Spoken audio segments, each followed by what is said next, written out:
Magandang araw mga boss. After ko mapalitan yung kabilang side ng shock mounting, dito naman ako sa kabilang side. Pinabaligtad ko lang kay customer itong sasakyan niya.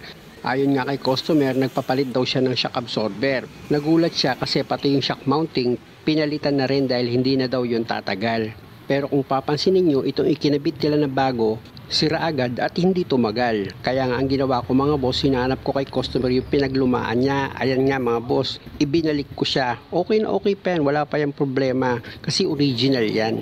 Sabi nga ni customer, kailan lang daw siya nagpalit ng shock absorber tapos biglang naglaguto ka na naman dito sa harapan niya. At ito nga mga boss, nung pagbukas ko ng hood niya, nakita ko yung dalawang shock mounting nitong sasakyan niya na wala sa sentro yung rod ng shock absorber. Tumagilid siya dahil nga sa itong shock mounting sobrang lambot ng goma, nawasak siya. Sabi ko nga kay customer, charge to experience na lang. Tanggalin ko na itong clip dito sa brake hose mga boss. Nakita nyo, tinulak ko lang yan. Tapos gagamit ka ng socket wrench sa number 19. Ayan, luwagan mo itong nut. Tapos dito naman sa kabilang side mga boss, 17 yung gagamitin mong box wrench na pangontra. Kasi ang ano nito, yung bolt number 17, tapos yung nut niya naman number 19. At dahil nga sa kontrahan yan mga boss, dalawang tools ang gagamitin mo. At dahil sa natanggal mo na yung dalawang nut dito sa bolt, pwede mo na ngayon tuluyan tanggalin itong dalawang bolt dito sa shock absorber mo. Ayan mga boss, natanggal ko na itong dalawang bolt. Tapos gamit ka ng ball hammer. Paluin mo itong shock absorber para humiwalay yan dito sa steering knuckle mo. Tapos yung ABS wire niya, pati itong brake hose, i-disengage mo yan dito sa shock absorber mo. Dahil nga sa itong shock absorber mga boss, ipo-pull out ko yan para mapalitan ko yan ng shock mounting.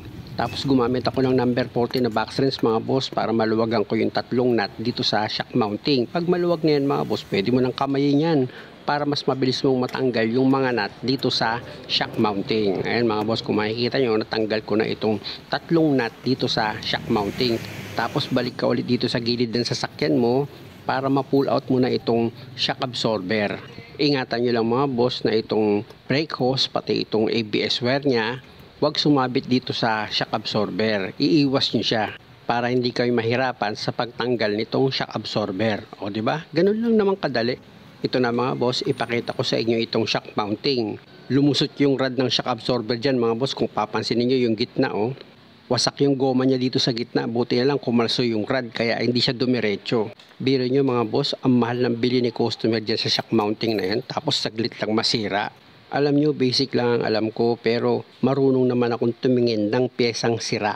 At napatunayan ko na yan ng marami sa mga ginawa kong video. At ito na nga yung isang patunay na yung piyesang pinalitan nyo, ibabalik ko. Ibig sabihin nun, okay, walang sira yung piyesang pinalitan nyo. Alam nyo mga boss, ang magagalit lang naman sa akin yung gumagawa ng masama Pero naiintindihan ko naman kung ba't siya nagagalit. Kasi nga, ang kinakain niya galing sa panlalamang. Natural, pag nagsalita yan, pag nambas yan, ang lalabas sa bunganga niyan, siyempre, puro paninira. Kaya nga kahit di mo yan pangalanan, pag nagsalita ako, nasasaktan siya. At yung mga ganyang klaseng tao, mga boss, binablock ko yan. Sa akin lang naman kasi mga boss, halimbawa, gaya nitong customer, naaloko siya, pinalitan yung pesa niya, hindi naman sira. Siyempre, maaawa ka naman. May pagtatanggol mo yung kahit papano. Ba't ganun ang ginawa, di ba? Pero pag gawain mo rin manloko, siyempre, kakampi ka sa kanya. Tanggalin ko na nga itong nut dito sa rod ng shock absorber. At dahil sa medyo kumapit itong shock mount, mga boss, tuktukan nyo lang ng kaunti yan para makalog. Yan, matatanggal nyo na itong shock mount. At nasa ilalim naman yan yung strut mount bearing. Ayan mga boss, yung maliit na bilog. Tapos isunod kong tanggalin itong spring seat nya mga boss. Dahil nga itong rubber boot ng shock absorber mga boss, nakita nyo putol na siya. At gusto ni customer, palitan na raw. Kailangan kasi mga boss matanggal ko itong kaputol ng rubber boot ng shock absorber ni customer para yung bago na rubber boot maipasok ko rin dyan. Gumamit lang naman ako dyan ng manipis na flat screw mga boss. Tapos sikwating ko paangat itong kaputol ng rubber boot. Ayan, tanggal na. At ito na ngayon yung bagong rubber boot na nabili ni customer. Ayan ay ipapalit ko dito sa luma mga boss. At syempre naman mga boss, bago nyo ilagay itong strut bearing nya dito sa strut mount, punasan nyo muna yan. Ako kasi mga boss, pinapahiram ko pa yan ng kaunting grasa Para sa akin mas okay kasi dahil nga sa pag pinihit mo yung manibela, wala kang maririnig na sounds. Kasi minsan, meron akong ginawa, pag pinihit niya yung manibela niya, magaspang ang tunog. Nang kinalas ko yung shock absorber niya, nalagyan pala ng undercoat, kaya magaspang pag pinipihit niya yung manibela niya. May video ako noon, kulay pula na sasakyan yun mga boss. balik na ako sa trabaho mga boss, ibalik ko na itong spring seat niya. Siguraduhin nyo lang na nailapat nyo ng maayos yan mga boss, tapos punasan nyo muna itong ibabaw niya, tsaka nyo ngayon pahira ng kaunting grasa, tapos pwede mo na ngayon ilagay itong shock mount niya. Ganon din dyan mga boss, dapat maayos yung pagkakalapat nyo nitong shock mounting, para pag inilagay nyo itong nut niya, hindi kayo mahirapan. At pag naipakapit nyo na itong nut dito sa thread ng rod ng shock absorber, pwede mo na ngayon i-final yung higpit dyan. Tapos dito ka naman ngayon sa coil spring compressor mo. Kung kanina pinaiksi mo yan para matanggal mo itong shock mounting dito sa ibabaw na hindi pipitik itong coil spring, ngayon naman mga boss, luluwagan mo naman itong coil spring compressor mo. Para itong coil spring ng shock absorber mo, babalik ulit siya sa dati niyang haba. Kung makikita nyo mga boss, natanggal ko na yung isang coil spring compressor. Ito naman yung isa pang coil spring compressor, tatanggalin ko na rin yan. At pag okay na, pwede mo na ngayon ibalik itong shock absorber mo dito sa dati niyang position. Siguraduhin nyo lang na naiposisyon nyo ng maayos itong brake hose nyo, pati itong ABS wire nya, para hindi kayo magdoble trabaho. Tapos isentro nyo na sa paglagay itong shock absorber. Tsaka nyo ngayon unahin lagyan ng nut dito sa shock mounting para itong shock absorber nakabitin na siya. Dahil pag ganyan, madali nyo nang mailalagay yung dalawang nut na kulang pa dito sa shock mounting. Tapos gamit ka na ngayon ng box rest mo na number 14 para ma-final mo na yung paghigpit dito sa mga nut ng shock mounting mo. Pag okay na, balik ko ulit dito sa baba ng shock absorber mo. Pwede mo na ngayon ilagay yung dalawang bolt na number 17 dyan mga boss. I-connect mo na itong shock absorber dito sa steering knuckle nya. Gamit ka ng screwdriver para maisentro mo itong butas na pagkakabitan mo ng bolt.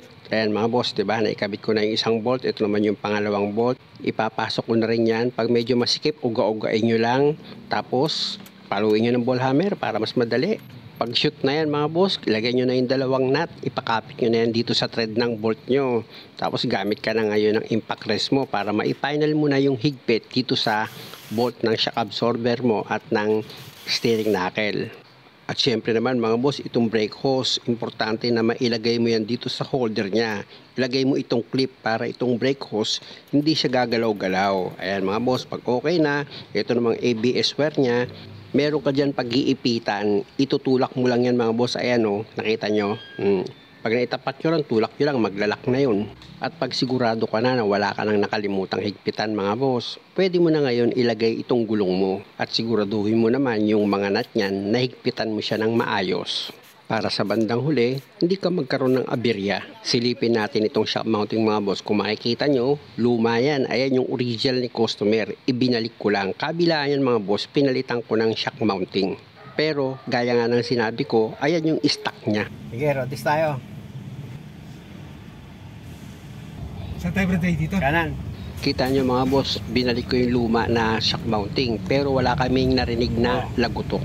Hindi ko kasi katwiran yan eh, yung ano rin, everyday. Yung sasabihin mo na kasi pinalitan na natin ng shock absorber, palitan na rin natin ng shock mounting, hindi ko kinakatwiran yun. Eh paano kung okay pa? Ibig sabihin, diba? Mas pangit pa nga yung pinalit eh. Pangit pa at pinalit. Sayang yung pera mo. Sayang yung pera. Magkano rin na mounting, may mahal din bro. Mahal din mounting nila? Oo, mahal din. Pero mo, tapos kaya ba? Saglit lang, sira na. Saglit lang, wala po isang taon. Agad. At saka masakit ang yung pagkasira niya talagang ano no, wasak ano. Wasak ko, wasak, hindi punit eh. Balik na ako bro, Dre. Okay, balik na. Ewan ko ba bakit naglalagay ng mga pyesa ngayon ng ganung klase? Hindi naman na iniisip na kawawa yung tao, no? Hindi nila, basta profit sa kanila bro. Ha? Profit. Oo. Yung ano, yung tawag dito, kita. Kita nila. Kita nila.